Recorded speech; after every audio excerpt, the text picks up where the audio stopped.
Scarlet and Violet 151 officially drops today.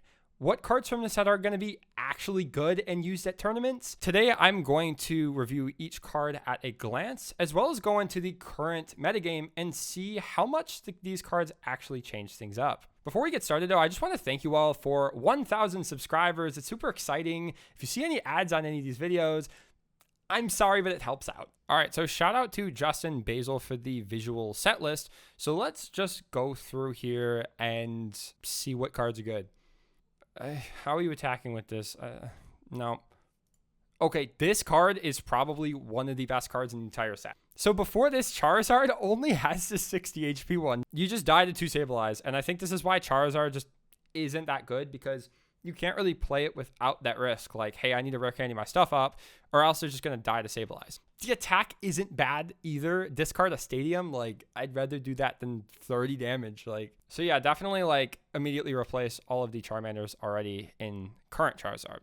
So this is, I guess, one of the cards that I've seen in Japanese lists. So I saw this in Charizard EX Obsidian Flames decks. I guess the idea is like you can just do a flat 330 damage. The problem is like you would need to rare candy up into this as well as the other one. So I just don't see this as very good. Also, water type weakness is just really unfortunate. Like I think like Lost Box can hit it with Ninja. Intel Urshi, like an Intel can just do 240 to it for 1 energy attachment. It just seems really bad.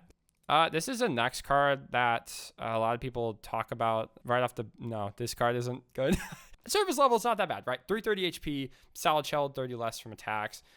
The attack is where things get dicey. 140, discard up to 2 basic waters from your hand. There's 140 for each card you discarded. So 280 is not that amazing of a number. Like if we had this card back when the Palkia Wars were around, this would win the Palkia War. Like this card alone, it did 280 damage like with an untouchable like tank. I mean, this is crazy. We got a few problems. The first is the reliance on the 2 energies every turn. You're just not going to be able to have it in your hand. Yes, Chin Power requires disappear energy retrieval. Yeah. But you don't need that. You can like Shivery Chill always, and that gets the energies in hand, right? And the second problem is like, how do you put the energies on here? You'd have to run Palkia or Baxcalibur, and like that's just another line. Like being a stage 2 is a problem enough, and I feel like you need to justify it with enough things to where I don't really think this is that great. And like the lightning weakness just really just puts the nail in the coffin. Like, okay, this is the best card in the set, hands down. This card's broken. No, it's not like amazing. So we get like the optimal Pidgey in this set, which is cool. Call for family, search your deck for up to 2 basics, put them on your bench. In a lot of decks where you have like Charizard and like Chin Pao and like being reliant on these stage 2s and needing that setup, right? This guy allows you to get that setup, and next turn you can evolve or rare candy up. The 50 HP really sucks, especially if you're trying to play that 70 HP Charmander. It doesn't really do anything when you have this Pidgeot. So I think in any deck that runs Pidgeot that isn't Charmander, I think that this guy is optimal for sure. Okay, this is one that I've seen like a lot of people talk about. Like people have been comparing it to like Malamar VMAX and like, oh, you could just like Iono and then Menacing Fangs. It's just like, how are you putting energies on? Like you have Dark Patch, but like it's just bad. I really want this to be good. This is 350 HP. That's a lot of HP. Oh, okay. This one's okay. This is one I actually kind of want to mess with. This is like the first time I've ever seen this mechanic in Pokemon where you can attack from the bench. Like that's ridiculous as a concept even. In practice, like it means that you can just wall behind Clef Keys and then just... So like now your Clef Key is technically doing 120 each turn. It does still require 2 Psychics, which is kind of steep. And of course your opponent can boss around it. Like Leafy Camo Poncho doesn't prevent this. You can run this guy with Pass to the Peak. As long as it's in your active, they can't play Stadium. So if you're playing against Lugia, they can't bump it. They still have Pumpkaboo though. Yeah, okay, that's not going to work. Mimikyu is actually like pretty okay in this format as well. Safeguard just kind of walls out Miraidon. Like Flaffy, this is like their only attacker. But I don't know. It's like I was saying with Blastoise. It's a stage 2, and you need to really justify playing this. I think that like having Clef Key in the active all the time is like a pretty good justification, because like not only can they not like Flower Sucking, but there's no Greninja, there's no Mew Celebrations for Guardy, there's no Lumineon for Lugia. Like it seems pretty okay. Yeah, let's see. Moving on. Psychic type attacker in Zorobox. If Hisuian Zoroark V-Star ever is good, like this guy is good because you just put damage on it to draw cards. I hate that like there's probably going to be a deck with it that's like, okay, who am I kidding? There's not going to be. Turbo Kyogre. This is a really like fascinating ability. So like for decks that like need something in the active, this is really good. And I think maybe we can see like a lot more decks like running Klefki, and you'd run like 4 Ditto obviously because you just want to start it. You run like 4 Ditto, 4 Klefki. The odds of starting like 1 in 8 starting Pokemon is pretty high. Now, obviously, if you just start a Ditto and you're going second, it's the same as if you didn't start the Klefki. You can also play this in like Arceus to like guarantee an Arceus start. It's not that bad. Like, because yeah, like you can technically run more than 4 Arceus V. Like, because the reason you run 4 Arceus V is to start with it, right? Anyways, I think it's a cute card. I like the artwork. Look at him. He's just peeking out. That's adorable. They're playing chess. Look at this. They're playing chess. They're miming chess. It's amazing. It's so amazing. So this guy is interesting. I was thinking about him in Chin Pao. I just don't think the 110 is just relevant. Like it one-shots Cram and you can't be one-shot, which is really cool. There could be worse Articuno cards. This card is really good. So Zapdos EX has 200 HP. Has the same ability. If it has lightning energy, it has no retreat cost. The attack multi-shot lightning does 120. And it does 90 to 1 of your opponent's bench that has any damage counters on it. So this gives Miraidon a snipe Pokemon, like, which is huge. Like against like smaller decks, Gardevoir, Lost Box, we have these smaller Pokemon out. Miraidon can take advantage and take multiple prizes theoretically. So it forces them to bench Manaphy. Like you need to bench Manaphy against Miraidon now, which is kind of nuts, or else you're going to get multi-shot lightninged. So the winning list of this Champions League Yokohama actually ran this, and it also ran like a Halucha as well to actually activate the Zapdos. But this is definitely really interesting. Like I think it's an instant include in Miraidon for sure. Unfortunately, the Moltres sucks. Okay, so this is easily like, I was joking about the Charmander being the best card in the set. This is probably the best card in the set. So Mew EX has 180 HP, has free retreat, which is nuts. And the ability Restart, where once in your turn, you can draw until you have 3. The attack, Genome Hacking, choose one of your opponent's actives attacks and use it as this attack. This attack is extremely relevant against like a number of decks in the standard format. So if we look at the top decks from the recent online tournaments, the top one is Giratina V-Star. If you notice, Giratina V-Star has this cool attack, just does 280, and it has 280. So you send up a Mew, as long as you can put energies on it, you can just immediately respond KO onto a Giratina V-Star, which is just really, really good. Because like normally a lot of decks didn't really have a response to this card because it has no weakness and it has 280. Like, so that's just kind of a lot for any deck to really go through. And just the ability to just say, hey, you're dead immediately, just like you're doing to me with Lost Impact, really puts like the power out of Giratina's hands. If you look at what else it's good into, a lot of decks run Radiant Greninja.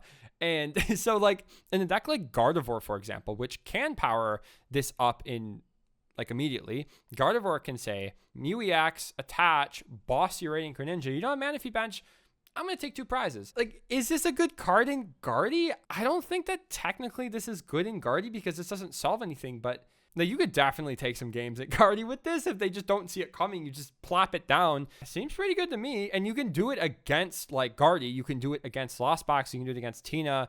Any deck that runs Radiant Greninja, which is a lot. It can also copy Miraidon to kill opposing Miraidon. It can copy Single Strike Crush, which is massive. Anything can say, I'm going to attack with Mew and one-shot Tyranitar. It does not matter if you have a V-Guard energy because it's not a V. So you can just one-shot a T-Tower with its own attack. Now, Lugia can definitely play like Bravery Charm to get around this, but like in a deck like Lost Box, it runs Lost Vacuum, man. It just does not matter. Not relevant against Mew, not really relevant against Chin Pao. Intel Urshi, you can Gale Thrust for 300. Yeah, because this guy is weak to Psychic, so Gale Thrust does 300 on Urshi, and then you can clean up with like Sableye or something. You could Rapid Flow the active for 240 and then snipe their Octillery. It's not amazing because they can probably just hit it with Inteleon and then Metacham at the next turn, but it's a thing. Yeah, so this is just super versatile. I really don't think the restart ability is insanely strong, but it's like, if you're going to have an ability on a decent attacker, just put one that draws cards. Like, I wouldn't run it just for restart though, because then you're just having a 180 HP 2-prizer on your bench.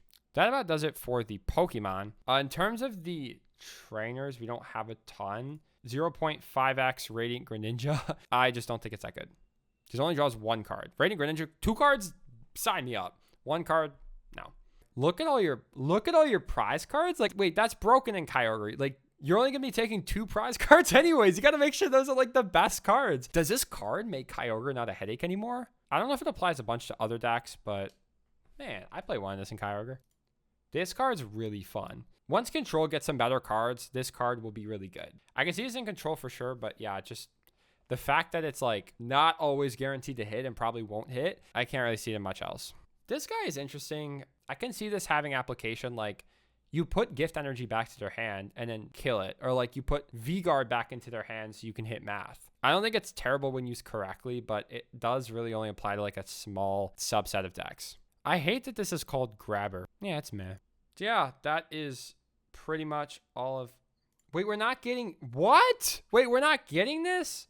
That's unfortunate. What a way to ruin my day. All right, so that is 151. I'd say overall, like, pretty good for a subset. I mean, definitely better than Obsidian Flames, and that was a real set. So, like, props to that. It's not, like, metagame defining or anything, and I'm going to talk about that. So let's take a look at how the best decks are actually impacted by these cards. So the most popular deck is Giratina V-Star, or at least was at Pittsburgh. So I really don't think Giratina plays any of these new cards, but it does have to be mindful of Mew EX copying Lost Impact, like I mentioned. I don't think that this makes Giratina like substantially worse, but this might scare people off playing it, and I don't know if it will be like the prominently most played deck. So next we look at Lost Box. It actually gains Mew EX, and this should make it more favorable into Charizard and Giratina V-Star. Now, Giratina V-Star is kind of already favorable, but Charizard does gain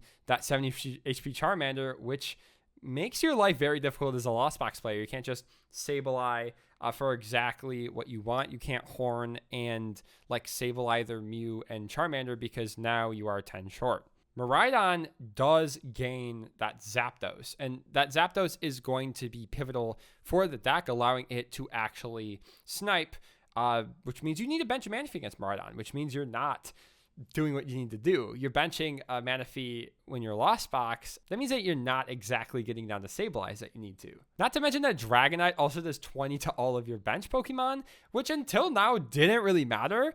And Zapdos can just say bye. It doesn't even need a Hawlucha. It can just say, you're attacking with Dragonite, you're going to get punished for it. And there's really no other way for Lost Box, I guess, to reliably one-shot a Miraidon. I guess except Mew. Mew EX can copy Miraidon to one-shot it. So moving on to Lugia. Lugia actually gains Mew. You can play Mew and Lugia. You run a bunch of colorless energy. You can power it up right away. I don't know how much Mew does for the single strike version, because the single strike can already one shot a lot. Now the colorless version of Lugia does gain a lot from this Mew. Before you really only had like Weirdeer, maybe Radiant Charizard, but now you have something pretty consistent into a lot of different decks. If any deck can consistently one-shot the Snorlaxes, then there's a good chance that you'll be able to copy that attack and use it on them. Maybe Single Strike plays it for Charizard? That might be okay. Maybe you just put back the Single Strike Urshifu line for that, the 1-1. Gardevoir does gain Mew, like I said, but I don't know how pivotal it is in the archetype, just because it already has things to do loads of damage. But again, you can theoretically bench snipe with it. You boss up a Radiant Greninja and you're able to take multiple prizes against Lost Box. I think Giratina's dropping Manaphy too, so you could do that against Tina as well, because they always have a Greninja on the board. And taking 2 prizes with Mew EX might actually be pretty powerful. You're also able to like save your Gardevoirs to draw cards at the end of the game. When you get Roxanne, you just have another Gardevoir. Mew VMAX, like you can play it with the Snatcher Arm. I don't know how much Mew really gets from this new set. Intel Urshi doesn't really gain a ton either. Shenpao gains not really much. It gains the Pidgey. You can play Mew. I'm currently testing it. I think it is good as a way to one-shot a Tina with only 3 energies, because Chin-Pao needs 5, and it's kind of hard to get him under Path of the Peak. So Mew could definitely be a way to offset that, but it is, again, it's a bench slot. It's 180 HP, so if you have a Frigibax, they can do 60-60 with Sableye and then finish off the Mew. Like, it's not really a good thing to just have on your bench sitting there. Arceus gains at Giovanni and Ditto, like we mentioned. Charizard gains a 70 HP. Mainly, that's going to make the deck, like, viable. And we might see the new Charizard EX come into play. I'm not completely sure on that, though. Palkia, this deck isn't good. I don't know. Like, so if you're going to Peoria, like, expect Charizard, expect Miraidon with the Zapdos, and expect the Mew EX. But other than those 3 cards, like, that's pretty much it. But yeah, I hope you all enjoyed this bit of a more comprehensive review of the set list, not just looking at the cards, but actually looking at how they go into the metagame. Again, with Peoria coming up in a couple of weeks, I don't think the metagame changes a ton, but it definitely is worth it to keep up with these cards and know exactly what they do. That about wraps up for this video. Make sure to like, comment, and subscribe, and I will see you all next time.